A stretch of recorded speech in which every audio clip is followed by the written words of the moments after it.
Hello student, welcome to our YouTube channel AKFP course. आज हम class 10 का chapter 5 arithmetic progressions का exercise 5.3 के क्वेश्चन नंबर 1 को सॉल्व करने वाला हूँ। आइए इसको सॉल्व करते हैं। क्वेश्चन नंबर 1 है, बोल रहा है find the sum of the following APs. कुछ एपीज दिया हुआ है हमको, उसका सम बताना है, ठीक है ना, यानी एसएन का वैल्यू बताना है। बताते हैं। पहला एपी ये है, दूसरा ये है, तीसरा ये है, चौथा ये है, ठीक ना। 4 एपी है और इन चारों का सम बताना है, ठीक। फॉर्मूले से हम बता देंगे। फॉर्मूला आपको मालूम होना चाहिए। फॉर्मूला मैं लिख देता हूं पहले, उसके बाद ही मैं सॉल्व करूंगा, ठीक। फॉर्मूला होता है, इसमें 4 फॉर्मूला होता है, ठीक है ना। पहला फॉर्मूला है n equal to n upon 2a plus n minus 1 into d, ठीक। पहला फॉर्मूला।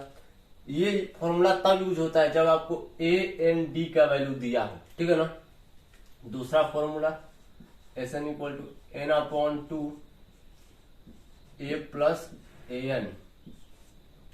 ये फॉर्मूला तब यूज होता है जब आपको ए और एन का वैल्यू दिया हो। तीसरा फॉर्मूला है s n equal to n upon 2 a plus l. ये फॉर्मूला तब यूज होता है जब आपको पहला टर्म और लास्ट टर्म दिया हो, ठीक है ना। एन का मतलब होता है कि कोई बीच में का टर्म दे दिया हो, ठीक है ना। यहाँ पास ये लास्ट टर्म भी हो सकता है, ठीक है ना। ये हो सकता है, ठीक है ना। एन का वैल्यू लास्ट टर्म भी हो सकता है, ठीक है ना। लेकिन ज्यादातर एन का वैल्यू बीच में का ही होता है, ठीक है ना। कोई एपी दे दिया, ठीक है ना, उसके बीच का एन का वैल्यू दे दिया, ठीक है ना, तो ये ज्यादातर बीच में का ही होता है। लेकिन अगर एकदम लास्ट दे दिया कोई एपी, जैसे यहाँ पास आप देख सकते हैं, यहाँ पास डॉट डॉट लिख दिया, ठीक है ना। अब यहाँ पास डॉट डॉट लिख दिया, इसका मतलब यहाँ पास लास्ट टर्म दिया नहीं। लेकिन इसमें हम जैसे A1 ये है, A2 ये है, तो इसमें हम F15 का वैल्यू बता सकते हैं, ठीक है ना। F15 का वैल्यू बता सकते हैं। उसके लिए फॉर्मूला आपको चाहिए AN इक्वल टू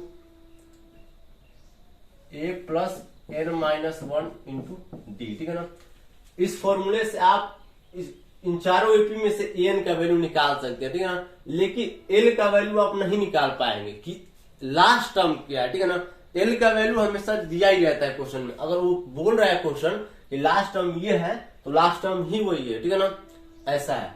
तो ये 4 फॉर्मूला है, 3 फॉर्मूला सम के लिए है और ये एक फॉर्मूला एक्सरसाइज 5.2 में का है, ठीक है ना। ये फॉर्मूला वहां पास यूज होता है जब आपको एन का वैल्यू निकालना होता है, या फिर एन का वैल्यू दिया हो और ए का भी वैल्यू दिया हो और डी का भी वैल्यू दिया हो, तो एन का वैल्यू निकालने के लिए, ठीक है ना। ये फॉर्मूला का ज्यादा यूज होता है, ठीक है ना। आप लोग ये मत सोचिएगा कि एस एन का मतलब ये 3 फॉर्मूला है तो इन 3 फॉर्मूले पर ये पूरा एक्सरसाइज लग जाएगा, नहीं। उसमें ये वाला फॉर्मूला भी यूज होगा, ठीक है ना। ये 4 फॉर्मूला है। आइए क्वेश्चन नंबर 1 को सॉल्व करते हैं। क्वेश्चन नंबर 1 में सबसे पहले हम ये देखेंगे कि हमको दिया क्या हुआ है। गिवन डाटा के रूप में हमको दिया क्या हुआ है। तो सबसे पहले आप देख रहे हैं यहाँ पास A1, A2, A3 3 ठो दिया है। मतलब A1 क्या दे दिया आपको, या फिर A क्या दे दिया, 2 दे दिया, ठीक है ना। ठीक। उसके बाद अब देखिए ये A2 लिखने की जरूरत नहीं है, ठीक है ना, इतना काफी है, ठीक। अब D निकल जाएगा हमारा। D कैसे निकालेंगे, A2 माइनस A1 कर देंगे, तो A2 माइनस A1 यानी 7 माइनस 2 करेंगे तो कितना आ जाएगा, 5 हो जाएगा, ठीक। और 2 7 15 डॉट डॉट 2 10th टर्म, ठीक है ना। मतलब हमको इस एपी का फर्स्ट टर्म से लेके 10 तक का सम बताना है, ठीक है ना। 10 टर्म तक का सम बताना है, यानी n इक्वल टू 10 लेना है, ठीक है ना। मतलब 2 से लेके, ठीक है ना, ये आपका A1 है और A10 तक का वैल्यू आपको बताना है, ठीक है ना। A10 तक का वैल्यू, ठीक नहीं, A10 तक का वैल्यू नहीं, A10 तक का सम बताना है आपको, ठीक है ना। ये सम बोल रहा है तो बताते हैं। मतलब S10 आपको बताना है, ठीक है ना। S10 आपको बताना है, ठीक है ना। ए दे दिया, डी दे दिया और एन दे दिया। इस फॉर्मूले में आप देखिए ए एन और डी का वैल्यू जहां पास दिया रहता है, मतलब दिया रहता है, तो यही फॉर्मूला यूज होता है, ठीक है ना। मैं पहले बोला था कि अगर आपको ए एन डी का वैल्यू अगर दिया है किसी क्वेश्चन में, ठीक है ना, तो आप यही फॉर्मूला यूज कीजिएगा, यही, ठीक है ना।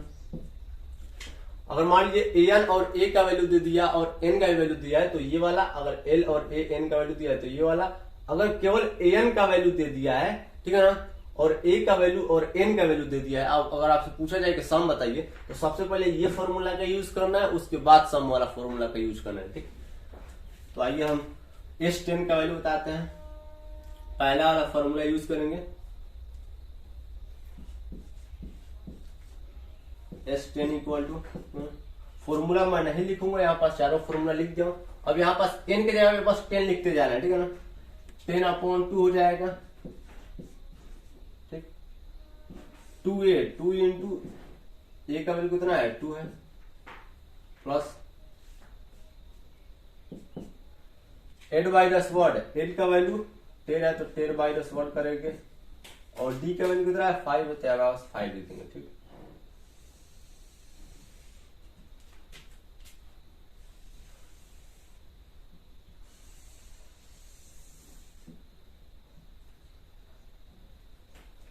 इसको मिटाना पड़ जाएगा लोग, चलो मिटा देंगे। एक पहले से कॉलम बना लिया जाए ताकि सॉल्व करने में कोई दिक्कत ना हो। अब यहाँ पास हमारा चारों सॉल्यूशन हो जाएगा। अब इसको सॉल्व कर देते हैं। S10 इक्वल टू जितना S10 का वैल्यू आएगा वही हमारा आंसर हो जाएगा, ठीक है ना।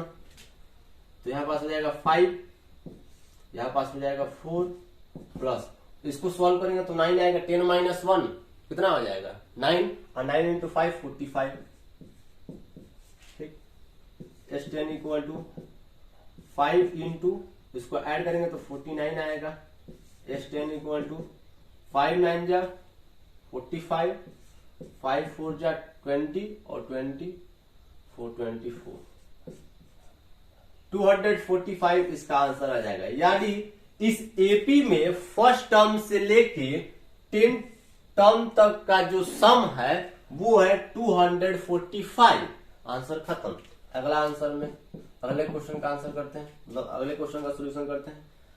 अब इस एपी को देखिए, इस एपी में आपको ए की जगह पे कितना मिल रहा है -37, ठीक, और डी की जगह पे क्या मिल रहा है, देखिए A2 माइनस A1 कर देंगे तो हमारा डी का वैल्यू मिल जाएगा।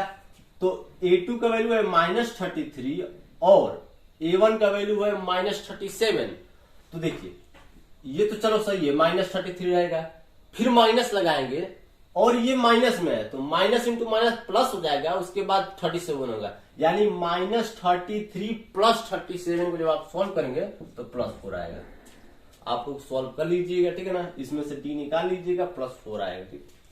अब इसमें n का वैल्यू कितना दिया है, मतलब कितने टर्म तक का सम बताना है, 12 टर्म तक का सम बताना है। यहाँ पास n इक्वल टू 12 लिखिए और S12 का वैल्यू बता दीजिए।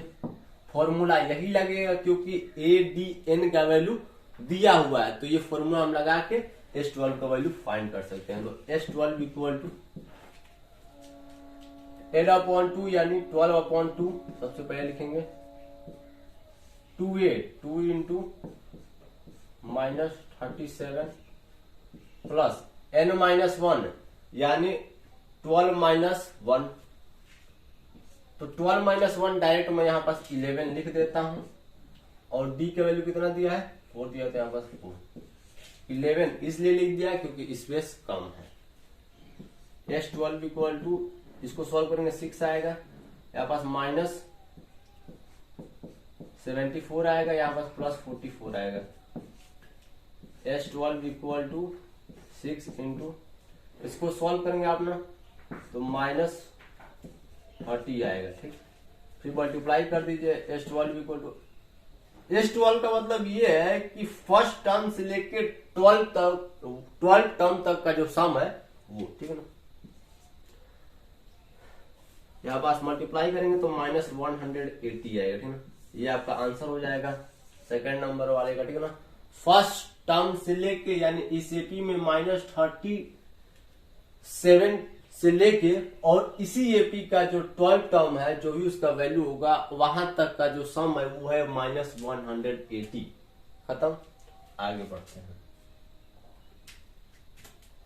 आगे यहां से करते हैं सोल्व, ताकि नीचे थोड़ा स्पेस बचेगा तो अगले। अब थर्ड नंबर का सोल्यूशन हम रेड मार्कर से कर देते हैं ताकि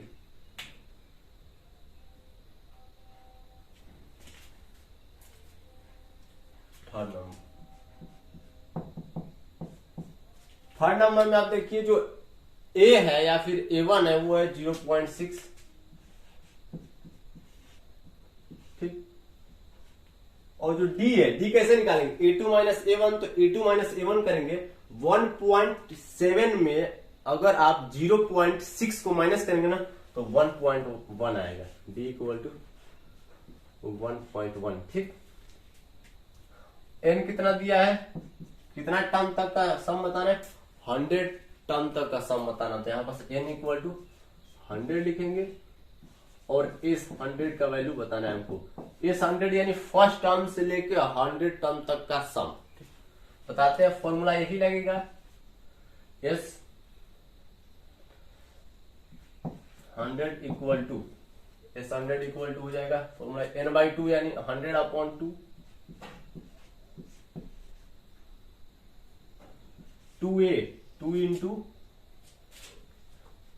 0.6, उसके बाद प्लस n-1 यानी 100 माइनस 1, 100 माइनस 1 99 होगा, यहाँ पास डायरेक्ट लिख देता हूं, फिर इंटू डी यानी 1.1 खत्म। आपको दिख रहा है, शायद इधर ना दिखे, एक बार मैं देख लेता हूँ कैमरा का फ्रेम में है कि नहीं है, बार बार चेक करना पड़ता है क्योंकि कभी कभी क्या है इधर मैं लिख देता हूँ और फ्रेम से बाहर हो जाता है तो दिखता ही नहीं वीडियो में, तक कमेंट आता है कि सर दिखे नहीं रहा है, फिर हमें परेशानी होता है। चलो अब आगे इसको सॉल्व करते हैं। एस 100 इक्वल टू 100/2 को जब आप सॉल्व करेंगे यानी 100 को 2 से डिवाइड करेंगे तो 50 आएगा, इसमें 2 का मल्टीप्लाई करेंगे तो 1.2 होगा। अब इसमें मल्टीप्लाई कीजिए तो 11 एकम 11 सॉरी 11 9 99 को 9, फिर 11 9 99 और 9 108 और पॉइंट यहाँ पास लगेगा, ठीक है ना, मल्टीप्लाई कर लीजिएगा यही आएगा, ठीक।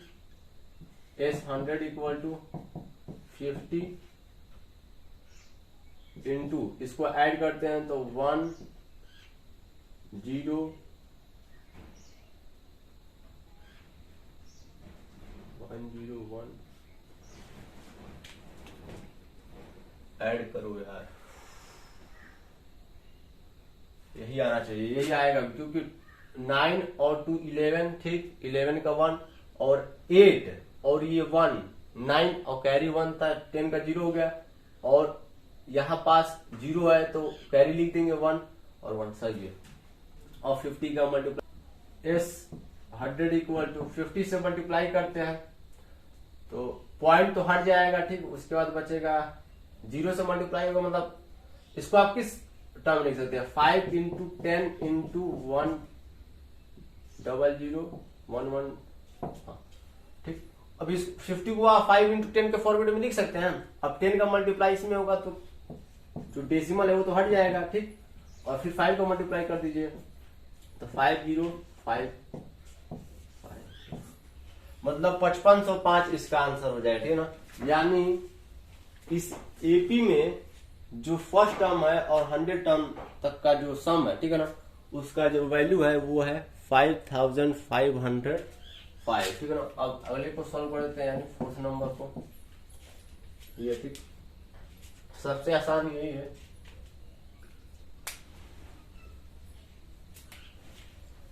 A equal to 1/15, D equal to, D जब निकालेंगे अपना यहाँ पास रफ वर्क है ना, 1/12 माइनस 1/15 60 हो जाएगा, 5/4 1/60 आएगा, ठीक है ना। यहाँ पास D आपका 1/60 आएगा।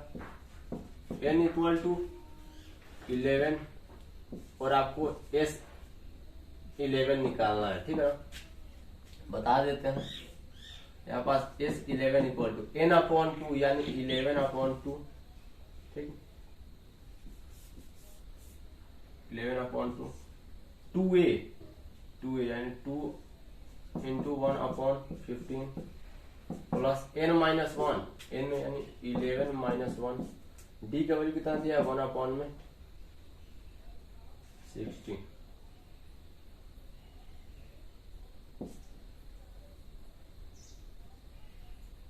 इसको सॉल्व करते हैं। S11 इक्वल टू 11/2 2/15 हो जाएगा, इसमें जब 2 को बटे प्लस। अब इसको जब आप सॉल्व करेंगे तो 10 आएगा, 10 मल्टीप्लाई करेंगे 1 में तो 10/60 को जब आप सॉल्व करेंगे तो 1/6 आएगा। ठीक, S11 इक्वल टू 11/2, इसको ऐड कीजिए तो इसका एलसीएम आपको 30 मिलेगा और यहाँ पास हो जाएगा 2 4 यहाँ पास होगा और 5 यहाँ पास, तो 4 + 5 9 हो जाएगा। यहाँ पास डायरेक्ट मैं 9 लिख देता हूँ, लिख रहा है, या फिर 4 + 5 भी रह देता हूँ। आगे बढ़ता हूँ। S11 equal to 11/2 into 9/30। इसको अगर आपको कटाना है तो 3/10 कट जाएगा, 3 टाइम्स में, मतलब 3 से ये कट जाएगा। ठीक है ना, ये 3 टाइम्स में, 10 टाइम्स में मल्टीप्लाई कर दीजिए, यहाँ पास हो जाएगा 33/20 और ये आपका आंसर हो जाएगा। ठीक है ना, 33/20 क्वेश्चन नंबर 4 का आंसर हो जाएगा। सोल्यूशन खत्म, स्क्रीनशॉट लेना है तो अब आप ले सकते हैं। अगर वीडियो अच्छा लगे तो हमारा चैनल AKMT कोर्स को सब्सक्राइब कीजिए, लाइक कीजिए, कमेंट कीजिए, शेयर कीजिए। मिलते हैं अगले वीडियो में अगले क्वेश्चन के साथ।